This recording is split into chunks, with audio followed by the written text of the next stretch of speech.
My Little Pony. Loving and tolerating since 2010. Yeah, boy!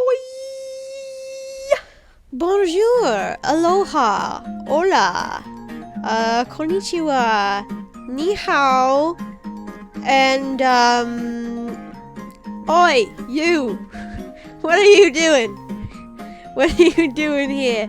I don't even know myself.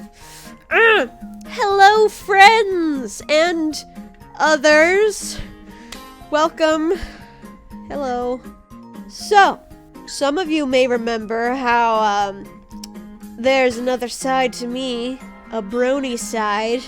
Some of my earliest videos, I was using a pony OC for my little puppet. That was a thing I did.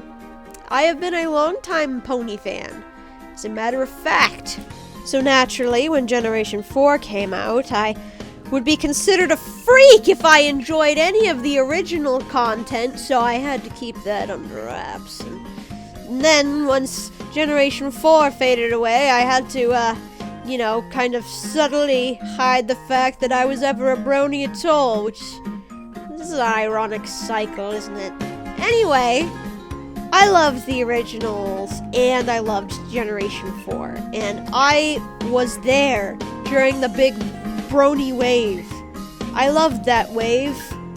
Only the good parts. The rest of it can go die in a dumpster somewhere far away. But as for the community, all the fun we had, the arts we made, the good arts, the safe PG arts that we made, the music especially, oh man, nostalgia, man. So, naturally, G5, which is what I want to talk about today, what do I think about it? It's a good question. What do you guys think about it? Predictions, theories, yada yada, general feelings of angst and anger. I'd like to hear from you. Have a discussion down below. But as for me, here are my basic thoughts so far that can I just barf them out for you today? I'd like that. Don't know if you'd like that, but I'm gonna tell you anyway. So, my initial first reaction to Generation 5 was, yes, thank you, finally, can we please move on? I mean, I loved Generation 4, but good golly, we did not need 9 whole seasons of it. I mean, they did okay. Seasons 8 and 9 are not my favorites. I stopped watching during Season 9. They're just not charming. And the way that they try to tackle all of these real-world issues comes off really ham-handed. And, I came here for cute ponies learning cute lessons about friendship. Can we not get into politics today, please, good sir? So, I mean, it felt heavy in the wrong way. Like it was dragging me down anytime I watched it instead of lifting me up. And let me tell you, it's not just... It's real. The comparison to the last seasons and the first seasons, it's real. Because I went back and rewatched the first handful of episodes from Season 1. And holy cow! They are so charming! I didn't even realize how charming they are. I'm an adult now, and I think these are just so cute. The writing is just so cute. I love it. Later season, whatever. But I'm hoping that this Generation 5 does not make the same mistakes. However, I am very glad that they are doing something new with all of this, because whenever the conversation came up during the brony phase of, what would Generation 5 look like, you had basically a handful of options. Either, 1, they would reboot the main 6 and we'd get a new incarnation of those characters. 2, we would either get a sequel or a prequel to the Equestria timeline. Or 3, we would get something completely new altogether, and everything would be thrown out the window, which is typically more or less what happens in an MLP reboot. I, for one, was hoping that it would be one of the 2 last ones, the latter, I think, yeah. Because I was kind of tired of the main 6, right? I mean, that's one of the reasons I didn't like Pony Life. We had milked these characters for everything they were worth, and taken out all the charisma that was originally in them and basically dumbed them down into their one-dimensional gags. Rarity is a snobby drama queen. Rainbow is the awesome daredevil. And Applejack is the country bumpkin. And yes, that is an actual character little bloop. That's a character bloop, okay? If any of y'all have ever grown up in a ranch town, you would know. But most of you haven't, so you don't. So you don't get to talk about that. Fluttershy is shy. Pinkie Pie is an out-of-control party animal. And Twilight is the, well, OCD one. And, you know, they had their run. They had their time to shine. And now it's done, so let's move on. So I didn't want to see them anymore. I love you all, but goodbye. So, I was really intrigued at the idea of a prequel series. You know, what if we followed along with Celestia and Luna, right? See how their childhoods shaped Equestria. I would think that'd be pretty cool. Huh? Anyone else? But then I thought to myself, you know, there are so many fan theories out there that are way cooler than anything Hasbro would actually greenlight. So we'd basically be setting ourselves up to get punched in the face with mediocrity. So maybe it's best if we just move on and do something entirely new. And you know, I think we met somewhere in the middle. Very nicely, I might add.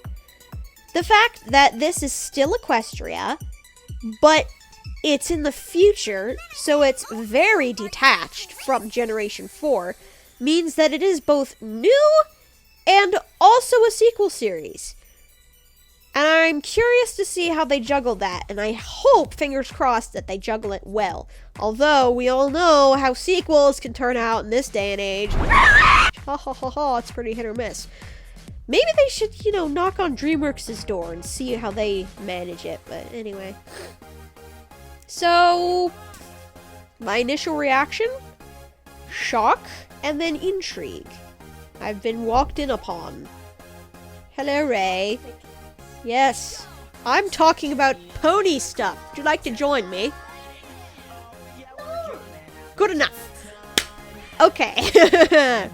So, I was shocked along with everyone else when we saw those bed sheets, because that looked like a Flash animation disaster waiting to happen. Wait a minute, no, the original wasn't Flash. Never mind. I just put my hoof in my mouth. Okay, I'll stop. I won't do that again. That felt so wrong. Oh, I feel ashamed. Anyway. Oh, the horse puns are coming back to me now. Anyway. Put my hoof in it that time.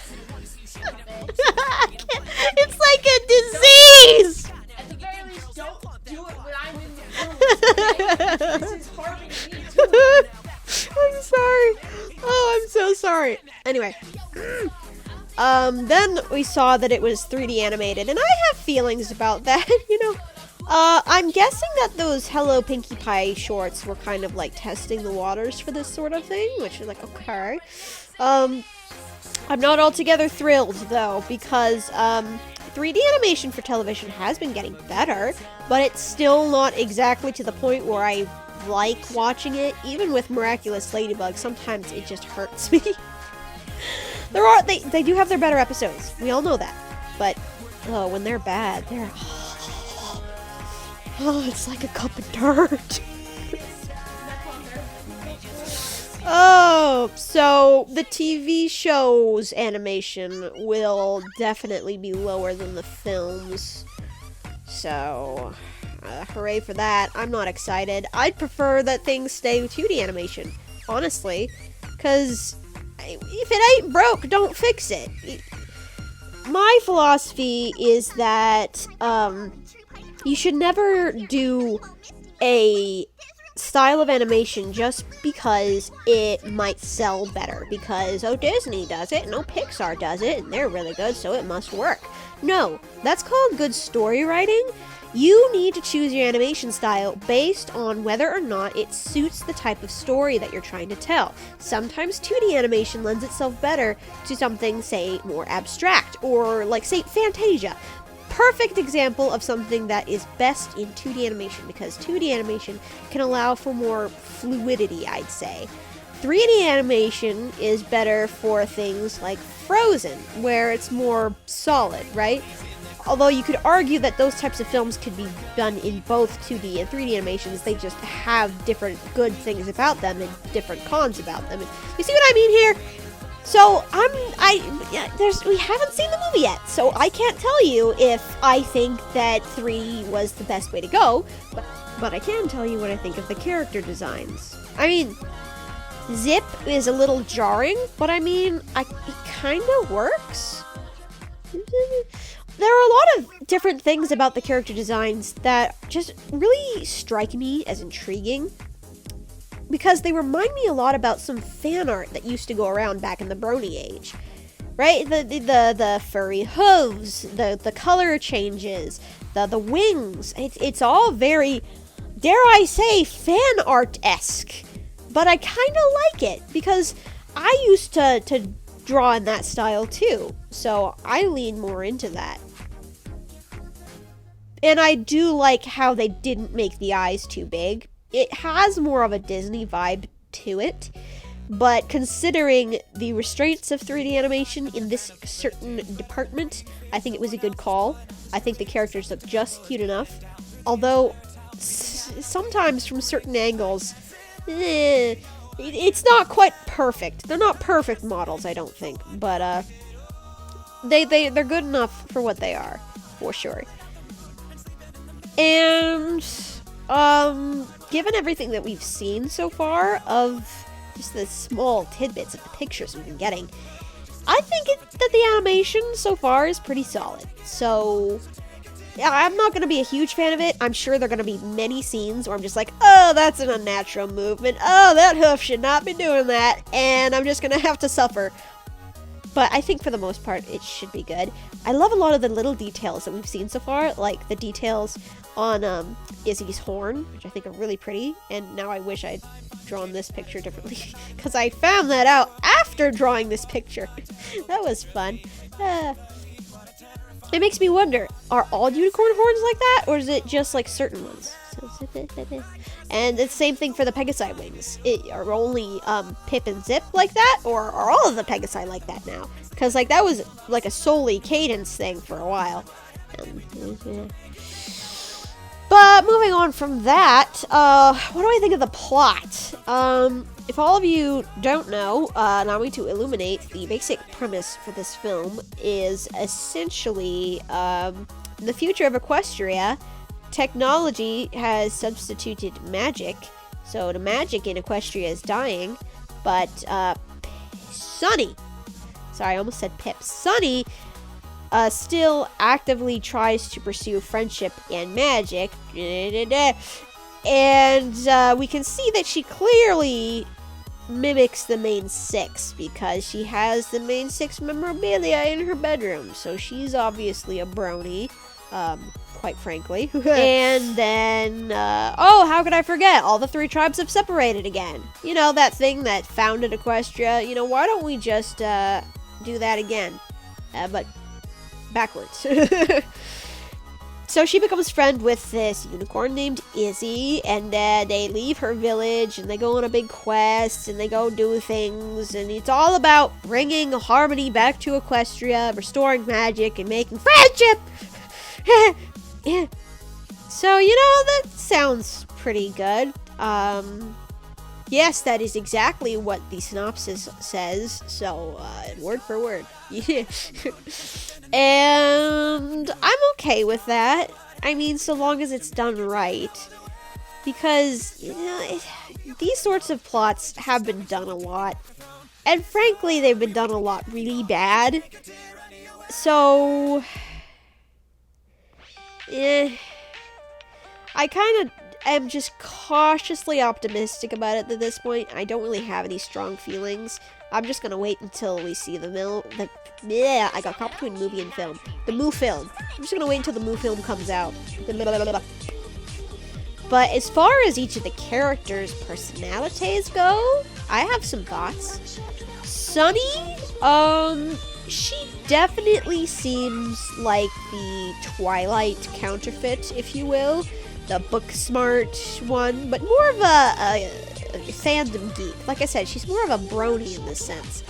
Although I am afraid of the implications that that personality type might have, because, well, the main six could either be, like, historical figures, which I'm hoping, or someone online has brought up that they could be just, like, a story in Equestria. Because, like, at the beginning of Friendship is Magic, we opened with a book, and then at the end, we end with a book. And so some people are speculating that the entirety of Generation 4 was just a story that exists in Generation 5. And I hope that's not true, because that would mean that everything that we've been watching up till now is a lie. And that would just be the worst. So I'm hoping that they are historical figures. But I have questions about that too, and I'll get back to that in a bit. So Sunny seems fine. She's perky, kind of bland, like most main characters. Standard stuff. Hitch, he was not featured in the Siblings Day promo, so I'm going to assume that he and Sunny are boyfriend and girlfriend, and brother and sister is a backup until they actually tell us. I think they're boyfriend and girlfriend. That's what I believe. For now, that may change. Who knows? Opinions. Lol. And he seems cool, kind of cocky, which I like over the stereotypical femi guy that exists in Girl Show to just be stereotypical guy. It's like the token girl effect, but in reverse, and it's stupid. Like, you know, yes, it's like the Strawberry Shortcake Berry Bitty Adventures. They did Huckleberry Pie so dirty. He's like, oh, I'm Huckleberry Pie. I travel in a van and I have dogs. I don't know how to talk about my feelings, except I talk about my feelings myself. I have no real character at all. Blandy McNo character. It's like Flash Century all over again. I hate that. Stop it. Boys are not these one-dimensional posters that you kiss on your wall. It's, I hate it. I hate it. I hate it. I hate it. You know, the same can be said for the opposite effect that I mentioned earlier, the stereotypical girl. Girls aren't one-dimensional posters that you, or body pillow, or whatever it is that you, I could get into this for a long time. Anyway, people are more than just one dimension, okay? We exist in 3 dimensions, so can we at least try to acknowledge it? Where am I going with this? I hope Hitch is a fun character, okay? Although, I'm just gonna say this right now, if they get Vincent Tong to voice him, that will be the ultimate salt in the wound. If no one knows, he also played Flash Century. But, you know, no hate to the actor, though.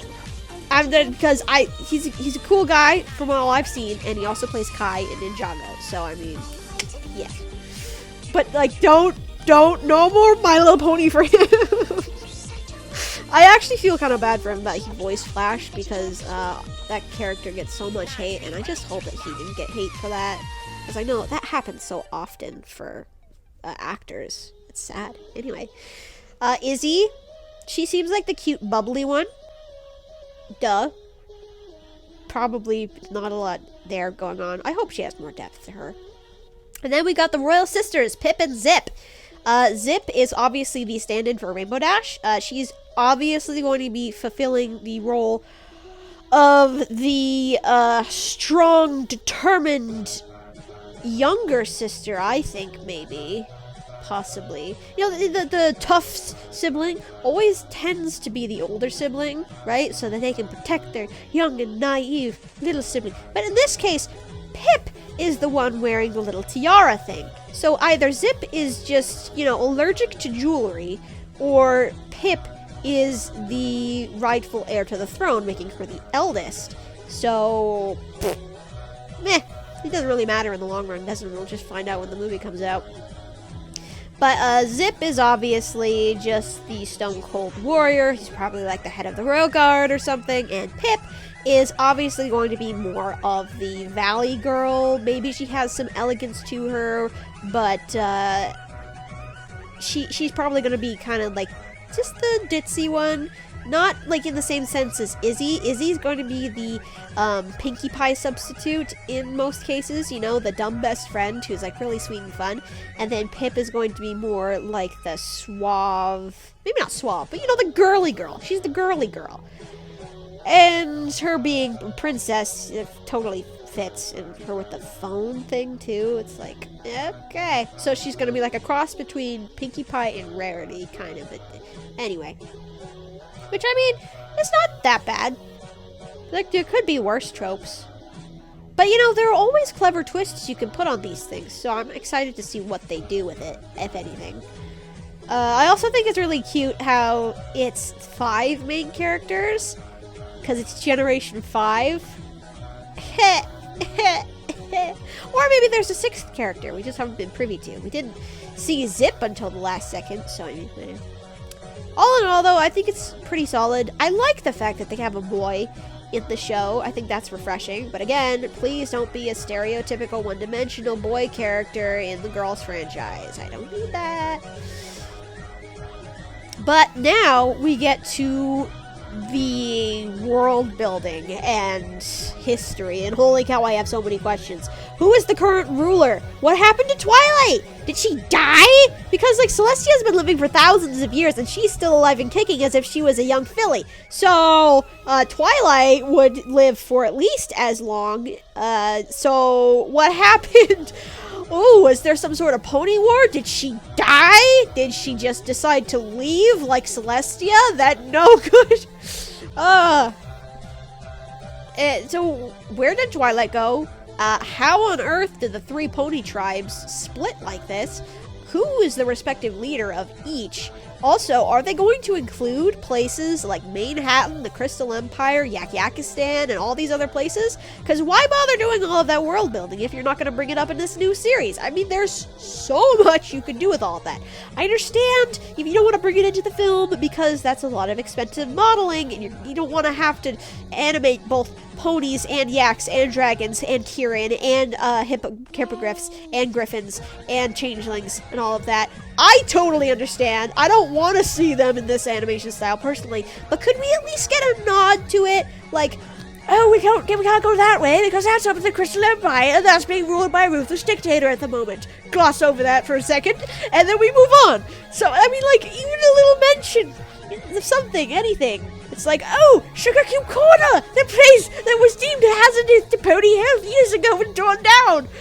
You know, something. I'm gonna go with it was cool. You think someone was orchestrating all of this? I don't know. I just want murder. Yes, of course you do, Blood Rain. Of course you do. Well, I'm just saying, it kind of makes sense. Someone orchestrated it, divided the pony nations, blah blah blah blah blah. But what could they possibly hope to gain from dividing everyone except being frozen to death by the Wendigos? Haven't happened yet. Yet being the operative word there. I mean, come on, the whole point of Hearthswarming Eve, the whole point of everything good and happy and cheerful about Equestria was so that they didn't die. Because the Wendigos would come back and kill everyone. So, why isn't everyone being friends anymore? Everybody be friends! Yeah, they might just gloss over that. That's the thing I loved about Generation 4, though. They had history. It made sense, and it was world building. Actual lore. Are you just gonna throw all that out because, oh, it's a different generation? Well, then don't say it's Equestria. Okay? Call it something else. Anyway, I hope that they actually explain all of this stuff. I mean, it looks exactly like the same work. How is it that the Pegasi guards can look exactly like Generation 4 guards, but in all this time, Twilight has split. The main 6 are gone, and all of the individual pony tribes have gone their separate ways, and there's no mention of all of the other countries that we made friends with. So, I guess we're just glossing over all that. Please no, I hope not. I want to actually see what happened. You know, it doesn't have to be much. You can just say, oh, they were heroes long ago. That's good enough for me. It means that they had a good life and then they died, okay? That's normal. Then you can just, I don't know, say that Twilight died with them. Something. just acknowledge the history and try to make it work. You don't have to over-explain it. It can be a soft history, but like, at least have it be able to connect the dots, right? Please, Hasbro, please. Also, it's just funny. I heard someone online say that they wished a woman was writing for this film because that way little girls could identify more with it. Which is stupid. Because, hello, men wrote almost all of the Disney princess movies. Guys can write for girls. Duh. And girls can identify very strongly with those characters written by guys. So the gender of the writer has absolutely nothing to do with how much you can relate to their story. It's a matter of their talent. Now, can you make a case that it's more likely that things written by girls will appeal to girls more often? Sure. That can be something you can measure, right? It's more likely that this thing or shows written by guys will appeal more to boys. I mean, more of the time. Sure, you can make an argument for that, but it is not a 100% solid rule, okay? Thinking like that is so stupid. It's all up to the talent at the end of the day. But enough ranting about nonsensical stuff. What do you all think about all this? What do you think of my pretty drawing? What do you think of the characters? What do you think of the story? What do you want out of the film? Let me know. I'm excited to hear from you. And yes, I do plan on watching this movie when it comes out, and I hope to see you there too. Hey, my little machinerinos! How y'all doing? So I'm off to the dentist today, which is fun. Wish me luck and wish me good health in the mouth. I hope you all enjoyed this video. Yeah.